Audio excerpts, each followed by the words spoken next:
Тийм ээ. Хүсэл тэмүүлэл Монгол хүмүүрийн зүрх сэтгэлд цохилж байдаг. Их орж үзэл, бив нэгдэл, өндөр ёс суртахуун, хариуцлага, мэдлэг боловсролыг дээдэлсэн нэгдмэл үнэт зүйл маргаашийн хүчрхэг хүн төвтэй Монгол улсыг бүтээн. Хувь хүний бус нийтийн эрх ашиг үнэт зүйлсийг эрхмэлсэн хөгжингүй хүчрхэг Монгол улсыг бүтээх мянган залуус их орныхоо маргаашийн ирээдүйн төлөө үр хүлээхэд бэлэн болжээ. Хариуцлага, боловсрол, ёс суртахуун бол бидний давуу тал. Нэгдмэл зорилго, хүчрхэг алсын хараатай нийгмийг бүтээх нь бидний хүсэл, үр хойчтой зөв хандлага, өсрөнгүй хөгжил, хүчрхэг их орныг өвлүүлэх нь бидний зорилго. Хүчрхэг Монгол хүн хөгжингүй маргаашийн Монголыг хамтдаа бүтээцгээе. Үндэсний хөгжил Монгол хүн. Өнөөдөр хэлцүүлэг яаж нэрлэх вэ? Нэлээд бодцгоосон. Юу гэх вэ гэдэг. Тэгээ хөгжлийн гарц улс төрийн нам гияа гэсэн. Хөгжил бол энэ 3 сая монгол хүний мөрөөдөл, хүсэл мөрөөдөл нэг нь сайн биелэхгүй байгаа. Улс төрийн нам бол өдөр тутам сонсож байгаа. Сайн муу бүхэл мэдээлэл нь ерөөсөө улс төрийн нам байгаа. Тэгээ энэ хоёр яагаад ингэ хоорондоо салчаад байгаа юм? Бид яах ёстой юм бэ? Тэгээ бид нэг хэсэг хүмүүс нэгтчээ тэмцээд байгаа юм шиг, албан тушаал булаацалдаад байгаа юм шиг байгаад байгаа нь яг яах гэдэг юм бэ? Явж энэ дөрвөн хүүхдтэй холбоотой байгаад байгаа маа. Энэ дөрвөн хүүхд чинь өөрөө бидний ирээдүйн амьдрал, үр хүүхдийн амьдрал, өнөөдрийн бидний ажил, бизнес бүгдэнд нөлөөлж байгаа маа. Тэгэхээр энэ бол бүгдэнд хамаатай, бүгдээр энэ хамтдаа бодцгоё. Тэнийг бас бид нар байнга л ярьдаг слайд л да. Та бүхэн одоо гадаад яваад нэг хүнтэй уулзаад 90 он байсан бол 95 он байсан бол ядуу орноос ирсэн, хөгжиж байгаа орноос ирсэн гэд нэг тийм ич цаахан байхгүй. Гэхдээ одоо ялангуяа сураад, мэдээд, ажиллаад, туршлагатай болсон өдөр насны хүмүүс гадаад хүнтэй уулзаад танаа улсын хөгжил хэр байна вэ гэж байгаа бол эмзэг төрлийн асуултанд орсон. Одоо болтол хөгжиж байгаа орон дундаж орлоготой дөнгөж болж байгаа нэг тийм тогтворж байгаагүй аргаа олоогүй гэж ичхээс бид бол ичхүүс төвшөнд хүрсэн. Тийм үстэй те. Тэгээ ялангуяа 10 жилийн дараа 15 жилийн дараа яг энэ байх байдгаараа байж ивэл Монгол хүн хөгжлөхөөс ичмээр санагдана л да. Тийм байх гэж бодож байна. Тийм болохоор бид нар одоогийн нь хийгээд байгаа болгоныг хийж байгаа. Өнөөдөр уулзж байгаа юм шүү.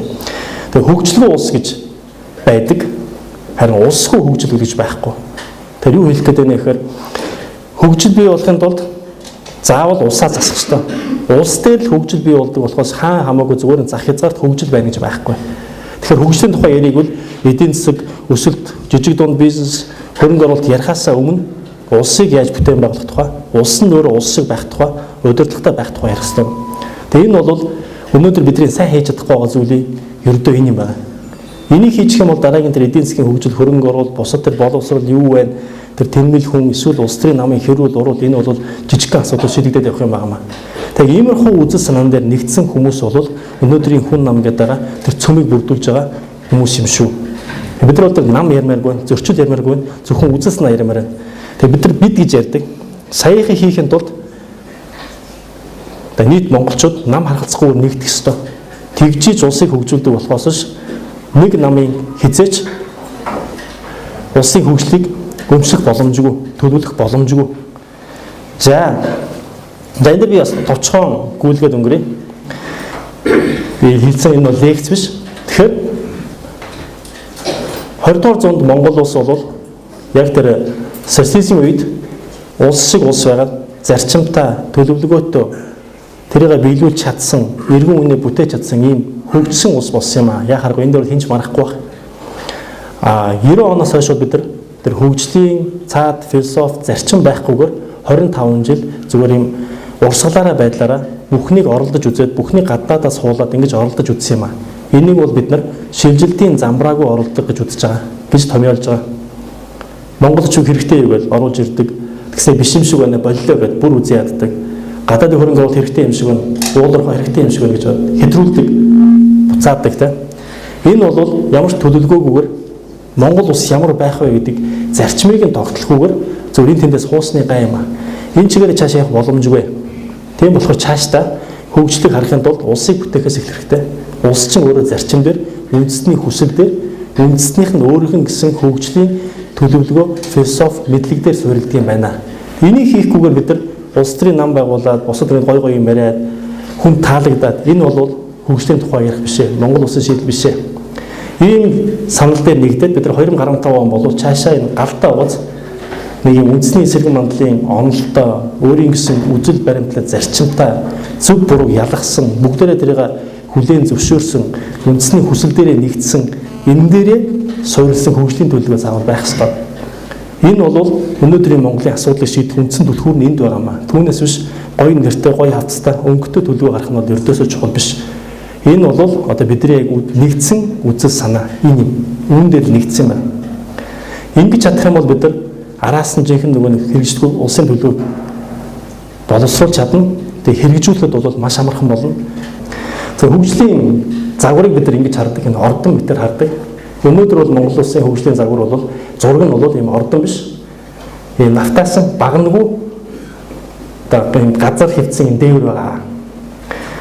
Одоо их доотлолт нэг суур байна. Тэр байгалийн баялаг гэдэг. Яг энэ дээр л бид нар зодтолтоод байгаа. Жишээлбэл хэвлэл мэдээлэл удирдлага, тэр агуулга, контентын удирдлага байна уу, байхгүй юу? Зургатаар хэрвээ арх хууж байгаа хүн гаргаж байгаа бол энэ баг нь байхгүй гэсэн үг. Боловсролын тогтолцоонд мөн орсон уу, ороогүй юу гэдэг ялгаж чадахгүй байгаа бол энэ баг нь байхгүй гэсэн үг. Хөрөнгө оруулалт санхүүгийн тогтолцоо.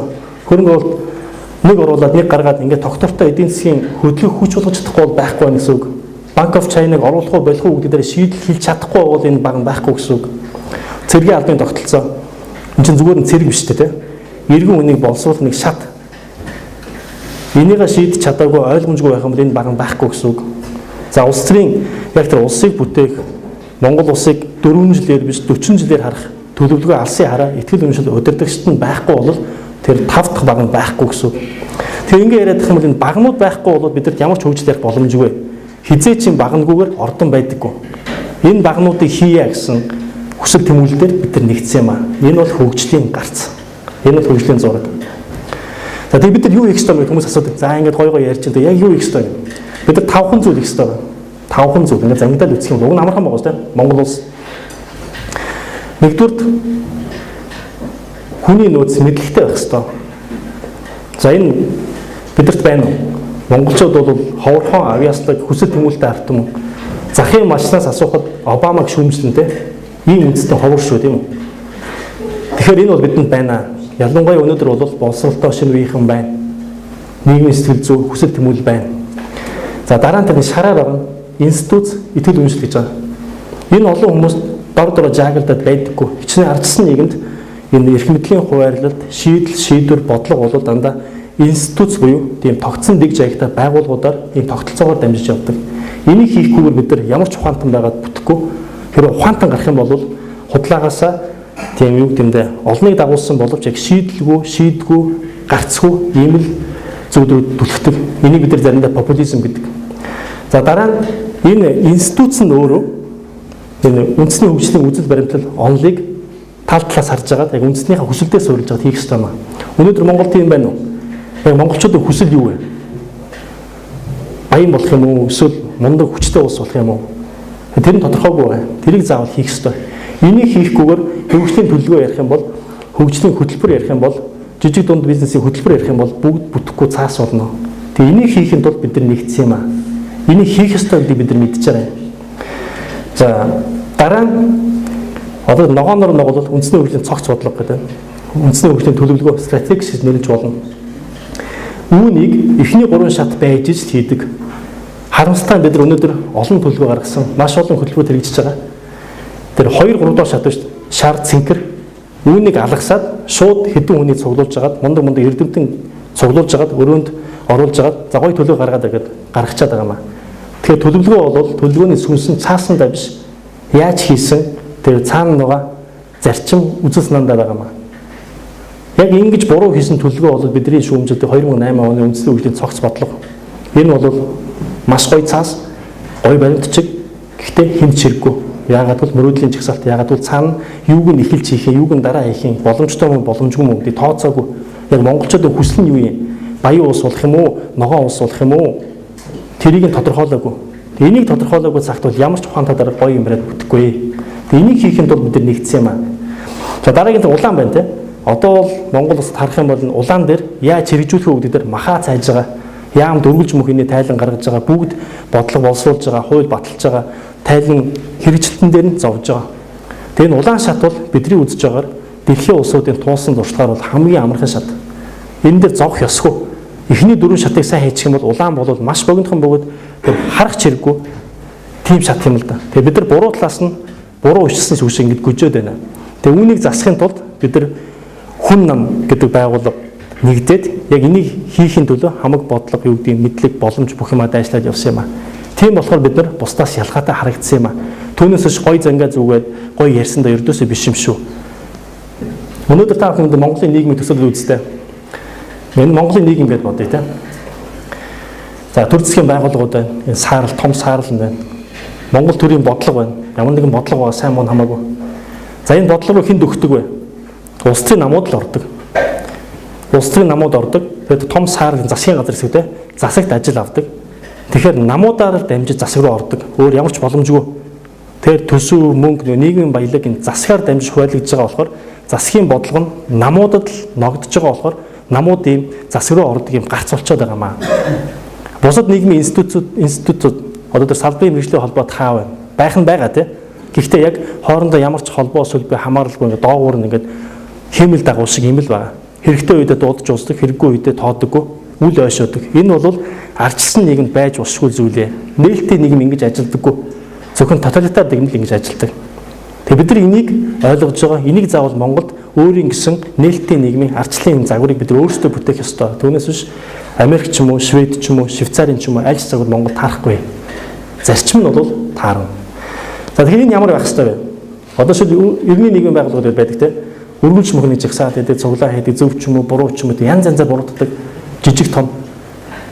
Эний чинь энэ төрийн бодлого руу оруулахгүй, тэр төрийг эргэж байгаа тэр нийгмийн тэр баялаг хуваалт руу оруулахгүй, саналыг сонсохгүй оолоор эдгээр чинь юм хэрэгтэй юм шиг хэрэггүй юм шиг юм зөв дил сул юм бусад ашиглагдсан болчиход байгаа юм л да. Ямар байх ёстой вэ? Бидний үзэж байгаагаар одоо Монголын нийгэм бол нийгмийн институт бүтцэн бол бүдүүвч нь ийм байх ёстой.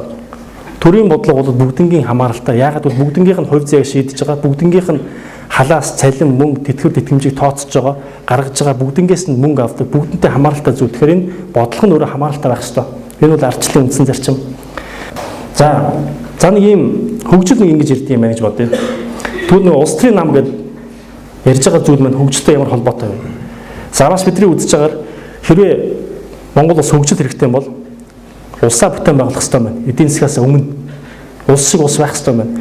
За улс шиг улс байхын тулд төр шиг төр байх хэрэгтэй. Яг улсынхаа эзэн тийм биз алсын хараатай. 4 жилийн биш алсын хараатай. За тэр төрийг хэн бүрдүүлж ин ардчилсан нийгэмд нам л бүрдүүлнэ шүү тийм ээ.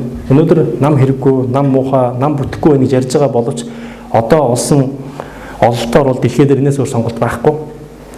Нам нь муухай байгаа болохоос нам хэрэггүй дээ биш юм аа. Энэ бол гарцаагүй юм тийм ээ. Тийм болохоор нам гэж юу вэ гэдгийг бид нар одоо би гэж яриаггүй. Бид удаан хугацаанд ярилцсны үрдэнд нам гэж байгаа нэг Монголд ямар байх ёстой юм бэ? Гэвч нэг иймэрхүү маш бүдүүч загвар гаргасан. Нэгдүгээр нам гэж байгаа бол бусад байгууллагаас ялгаатай үзэл баримталтай байх ёстой. Үзэл баримталтай байх ёстой. Нийлжээд ямар үзэл баримталтай байх вэ биш. Бидний үзэл баримтлал болвол жишээ нь яг хөгжлийн гарц ямар байх вэ? Түрүүний тэр ярианы ихэнд эхэлжсэн гарц нь ямар байх вэ? Хүн ямар байх вэ? Монгол иргэн хүнийг бүтээх ёстой юм байна. Хүүхдэд арх хууж байгаа кино үзүүлэх ёсгүй юм байна. Тийм үе хянах ёстой юм байна. Гэдгээс улбаалаад хүнээ бүтээн байгуулах ёстой юм байна. Иргэн хүнээ тэгжиж аль ч ус хөгждөг юм байна. Улсаа биш хүнээ эхлээд бүтээн байгуулчих юм бол тэр иргэн хүн нь улсаа бүтээчтэй юм байна гэдгийг бид нар бусад улсын жишээнээс олонтаа харсан, олон удаа шалгасан. Тэгэхээр Монголд эргээд харахад яг хөгжсөн гэдэг байгаа социализмын үед бол яг социалист Монгол хүнийг бол цоошноор бүтээн байгуулсан. Бид нар энийг бүгдээрээ энэний бас бүтээгдэхүүн. Харин одоо 90 оноос хойш бол тэр Монгол хүний огт хаягдсан. Тэгээ бид нар энэ үзэл баримтлалаа хүн төвтэй биш хүн дээд үзэл баримтлал гэж томьёолсон юм байна л да. Бүх бодлого жижиг байна уу, том байна уу? Жижиг дундын байна уу? Нийгмийн даатгал байна уу? Бүгдээрээ хүн рүүгээ чиглэсэн байх хэвээр хүн дээрээ ирж уйлдах хэвээр. Энэ бол бодиттой үзэл баримтлал. Бид энэ дээр нэгдсэн. Тэгэхээр бид нар бусдаас ялгаатай байсан. За институт чанар. За энэ бол Монгол маш чухал чанар. Энийг бид нар өөрсдөө мэдээд байгаа юм ойлгодоггүй, яг цагаа болохоор эвддэг ийм загвар байна. Сайн байна уу, муу байна уу, дүрм журм зарчмаад байгаа. Нэг хүнээс хамааралгүй байх ёстой. Монголд нэг юм түгээмэл эвгүй үзэгдэл байна л да. Дарга нь ямар байна? Нам нь тийм болоо явцдаг. Дарга нь царайлаг бол нам нь царайлаг болчдаг. Дарга нь жоохон алдаа хийчихвэл нам нь алдаатай болчдаг. Тэрний цаана байгаа нэг олон мянган гишүүд яах юм? Тэгэхээр нам үргийг үүсгэж чадахгүй бол тэрөөс нам байгуулыг бол хамгийн сайн намтай байгуул эхний чанар бол ерөөсөө институт чанар буюу хүнээс хамаардаггүй, дүрмээс зарчмаас хамаардаг энэ чанар. Энийг хийхгүйгээр бид нар том хөгжлийн бодлого, том гоё юм яриад, сонгуул яриад Монгол улсыг аварна гэж ярих бол ямар ч утгагүй зүйл юм аа. За дараа нь ёс зүйн хариуцлага. Энэ бол хуулиар зохицуулагддаг. Гэхдээ олон хүн нэгтгэхээр хоорондоо тохирдог зүйл. Энэ бол одоо бидний бас анханаас нь бодож ярьж ирээд хэрэгжүүлээд явж байгаа зүйл юм.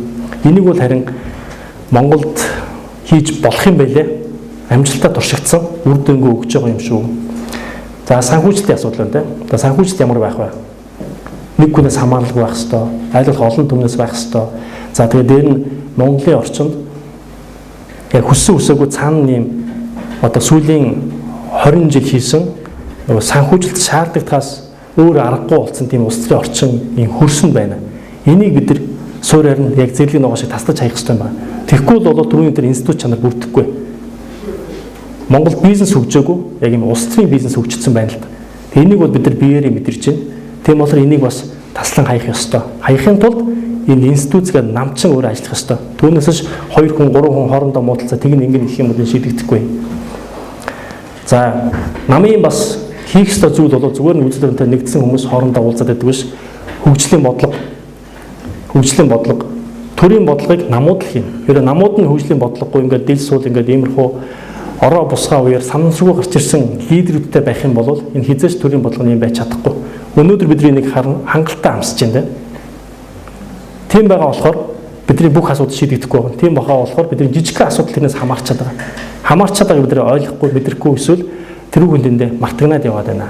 Тэгээ энийг бид хүлээмжсэрч чадахгүй байна. Тийм болохоор нэг том юм ярихаас өмнө яг өөрсдийнхөө амьдрал, байгаль орчин, одоо ажиллаж байгаа орчин, бизнесийн орчин, хөрөнгө оруулалтыг ажил бизнесээ аятайхан байлгахын тулд заавал энэ нэг суурийг засгах аргагүй байна. За дараа нь тэр мэдлэг байна. Улс төрийн намд үзэл санаанд байсан ч гэсэн заавал тэр мэдлэгийг оруулж гаргадаг, тэрийг нь үр дүнг нь үздэг тийм тогтолцоо урсгал заавал байх ёстой. Үгүй бол энэ бол эндээс сайн бодлого гарахгүй, сайн юм өртөөсөө гарахгүй. Тэгээ нийгмийн за сорын дэвшин байхад ямар ч үсэн чанартай мэдлэгийг дамжуулдаг тийм тогтолцоо заавал байх ёстой. Тэгээ энэ бол бидний харж байгаа улс төрийн нам юм байна л да. Тэгээ өнөөдөр хэрвээ бид үнэхээр уршлыг гэвэл бидний тулгаж байгаа асуудал бол ердөөсөө энэ бүрийн дотор байгаа. Энэ хэдхэн асуудал бас дахиад энийг хийж чадахгүй бол бид нар одоо тэр шар биш те институт энийг хийж чадахгүй гэсэн. Энийг хийж чадахгүй бол бид нар дараагийн тэр шатуудыг хийж чадахгүй. Зөвөр л ороо бусгаа Чингис хааны өмнөх үе шиг орондоо орох завгүй онцлолд нь байлдаж байгаа үеийнхэн шиг иймэрхүү бурангуй улс төр байх болно. Улс төр ч гэхээр улс төрд их хурл дэвшгийн тулд ч юм уу дарга болохын тулд явж байгаа хүмүүс биш. Энэ бол зөвхөн улс төрч гэдгээс гадна олон нийтийн зүтгэлэн гэсэн хамрагдмаар байна. Сүүлийн үед нэг жишээ хэлдэг болчиход байгаа. Хэрвээ дэлхийн хавтгай гэдэг нэг хүн ингээл гүрдөөд байхад бөөрийнхий гэж хэлж чадахгүй бол тэр ямар астрономч юм бэ? Тийм үстэй. Яг тэрнтэй адилхан салбар болон дээр гарч байгаа шүү дээ. Зээлийнхүү ингээд буурчнаа гэд улаан цайм гүжөөд байхад бишээ гэд хэлж чадахгүй бол тэр ямар банкны мэрэгчлэлт юм бэ? Энэ бол сэхэтэн биш. Тэгээ сэхэтэн хүн гэж байгаа бол нөгөө нийгмийн хандлагыг, соёлыг өөрчлөхийн төлөө зоригтой хэлж чаддаг, өөрийгөө хөгжүүлж чаддаг, хүний өмнөөс үгүй гэж чаддаг. За арай муухай илэрхийлж салаавч үзүүлж чаддаг ийм хүмүүсийг сэхэтэн гэж хэлэх юм байна. Тэгэхээр Монгол бол яг ийм сэхэтний тэр давхруу дутж байна. Мэдлэг нь байна. Тэгээ сэхэтний тэр давхар үнэхээр дутагдж байна. Тэгэхээр энэ суусан тав хүн байна бас яг дор дороо бодоод яг үнэхээр Монголын асуудлыг ингээд шийдлэн тэрэ гэж харж байгаа бол эргэлзэж тэнэгэлзэлгүйгээр саналаа хэлээд зоригтой байцгаараа гэж үсэ.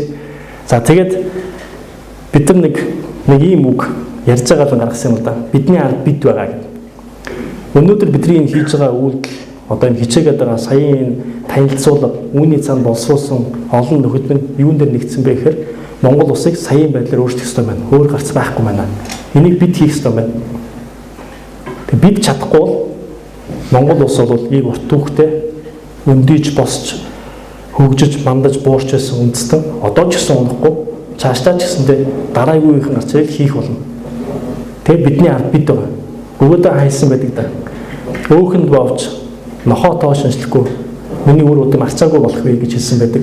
Яг тэрнтэй адилхан бид нар энийг цааш нь энэ үзэл санаагаа тэгээд цэвэр байж чадахгүй байх юм бол бид өнгөрлөө өгөхөд дараагийн үеийг аваад явна. Тэг өнөөдөр хүн ам дээр би маш товчхон хэлье. Яагаад юм зуршил гараад байна гэхээр энэ үзэл санааг энэ өчүүхэй мэдлэгийг эн чинь биднийх биш 3 сая хүний хүсэл тэмүүлэл найдвар байгаа. Энийг бурангуй улс төрөөс, хуучинсаг улс төрөөс, нэг хүнээс хамаарсан улс төрөөс, зарчимгүй улс төрөөс, нэг олон нийтийн хүсэхгүй байгаа улс төрөөс хандлагаас хамгаалах нь бидний үүрэг юм аа. Тэгээ бид нар улсын их хурлын гишүүн болно, улс төрд амжилт олно уу, олохгүй юу, хүн нам байна уу, байхгүй юу жижиг асуудал цаана Монгол улсын хувьд яг энэ үзэл санааг тээж байгаа бүхэл бүтэн үеийнхний итгэл найдварыг бид нар тээж байгаа юм аа. Тэрийг бид нар хамгаалах үүрэгтэй. Тийм болохоор монголчууд бол дээшээ гарах нь ойлгомжтой. Тэгээ бид нар ялагдах асуудал биш, энэ үеийнхний асуудал юм аа. Монгол улсын үндэсний асуудал юм. Тэгээ энийг л хамгаалахын төлөө тэмцэж байгаа юм шүү. Та бүхэн эцэст нь хэлэхэд үүнийг ойлгоод хамтран хөгжүүлээд санал бодлоос солилцоод санаа зовлгүйгээр дэмжиж оролцоод яваарай. За баярлалаа.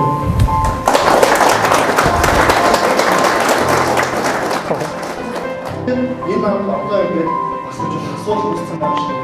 Тэгээд өөрөөр ууцаад чинээс энэ хороо байна. Тэгэхэд одоо манай хэсэг болохоор чинь багнуугаар ортон байдаггүй. Энэ багнуудыг хийя гэсэн хүсэл тэмүүлэлтэй тэр нэгдсэн юм. Энэ бол хөгжлийн гарц. Нэгдүгээр болохоор манай даргын эсвэлжлээ одоо найз чинь шүүхээс садхан гэж шудраг шүүх багтыг бодож яасан. Айгу амхан нэг чинь бодсон. Тэгээд зөвхөн чинь үзсэн. Энэ ямар ахын нэг зүйтэй хацгаар ам хамт үзсэн гэсэн. Энд чиглэлийг авчихээ. Эндхийн тулд бид нарт усадсан бол ямар институт бүрдгэсэн. Улсын ямуудны эндхийн тулд ямар зарчмаар ажиллах гэсэн. Тэгээ эдгээр энэ хөшийн гарцуудаа яаж хэмжих гэсэн гэдэг. Хөгжлийг бүтээхийн тулд заавал үндэсний хүссэн, тийм зөрөгтэй тэмүүлэлтэй бүх юм тооцсон байх хэрэгтэй байна л да. Ингээм бол яг тэрийг застаг мэдлэг нь байт юм байна. Мэдлэг нь байхгүй юм аимхай байт юм байна.